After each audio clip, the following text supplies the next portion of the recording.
बड़ी खबर आ रही है कि प्रधानमंत्री नरेंद्र मोदी यूक्रेन की राजधानी कीव पहुंच चुके हैं। राष्ट्रपति जेलेंस्की से मुलाकात करने वाले हैं पीएम मोदी और कई द्विपक्षीय वार्ताओं में भी वो शामिल रहेंगे।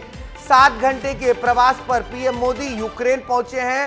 राजधानी कीव में भारतीय समुदाय से उन्होंने मुलाकात भी की है। बड़ी खबर बता रहे हैं, पीएम मोदी के यूक्रेन दौरे से जुड़ी हुई राजधानी कीव पहुंच चुके हैं प्रधानमंत्री नरेंद्र मोदी। राष्ट्रपति व्लादिमीर जेलेंस्की से उनकी मुलाकात होनी है और साथ ही साथ कई द्विपक्षीय वार्ताओं में भी वो शामिल रहेंगे। 7 घंटे के प्रवास पर ही यूक्रेन पहुंचे हैं। आपको बता दें, यूक्रेन और रूस का युद्ध अभी भी जारी है और इन सब के बीच राजधानी कीव पहुंच चुके हैं प्रधानमंत्री नरेंद्र मोदी। अमृत तिवारी मेरे सहयोगी दिल्ली से मेरे साथ इस खबर पर जुड़े हुए। अमृत का रुख करते हैं। अमृत, कीव पहुंच चुके हैं प्रधानमंत्री नरेंद्र मोदी और बड़ी बात उन्होंने पोलैंड में ही कही थी कि एक समय था जब भारत तमाम देशों से समान दूरी बनाकर रखता था। आज का भारत है तमाम देशों से समान नजदीकियां बनाकर रख रहा है। तभी रशिया के साथ भी देखते हैं मोदी को, और आज प्रधानमंत्री मोदी यूक्रेन पहुंचे हैं।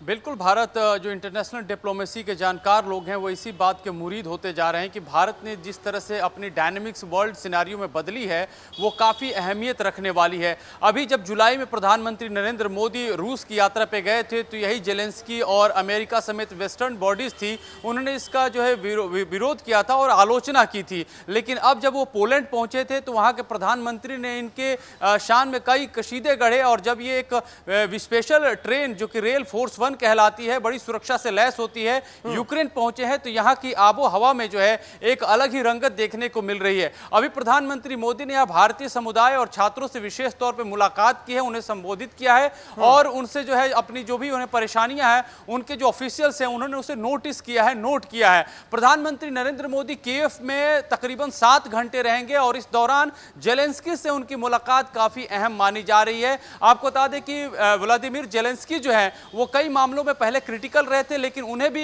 एक उम्मीद थी कि प्रधानमंत्री नरेंद्र मोदी जब रसिया गए हैं तो उनके पास जब पहुंच रहे हैं तो कई सारे उनके जो संकट के बादल हैं शायद वो छट जाएं, और यही हाल जो है अमेरिका की तरफ से है और दूसरे जो ममालिक हैं वेस्टर्न कंट्रीज के उनकी तरफ से भी है।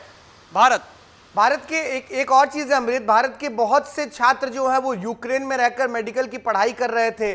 बहुत से छात्र आए भी हैं और अभी भी असमंजस की स्थिति में है कि यूक्रेन में उनकी डिग्री, उनका पैसा कहां गया। साथ ही साथ बहुत से हिंदुस्तानी समुदाय के लोग भी यूक्रेन में रहते हैं। प्रधानमंत्री नरेंद्र मोदी के इस दौरे से वैश्विक पटल पर और अंदर में भी अगर हम बात करें तो छात्रों में कितनी राहत पहुंच सकती है?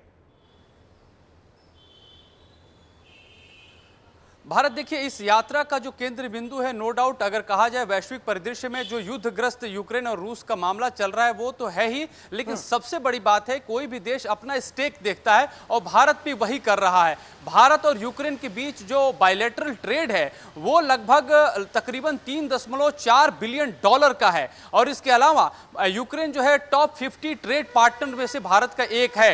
इस लिहाज से इसमें एजुकेशन है, रक्षा है और दूसरे जो भी कंज्यूमर रिलेटेड आइटम्स होते हैं उनका जो है उपभोग जो है दोनों देश एक दूसरे के साथ ट्रेड में करते हैं।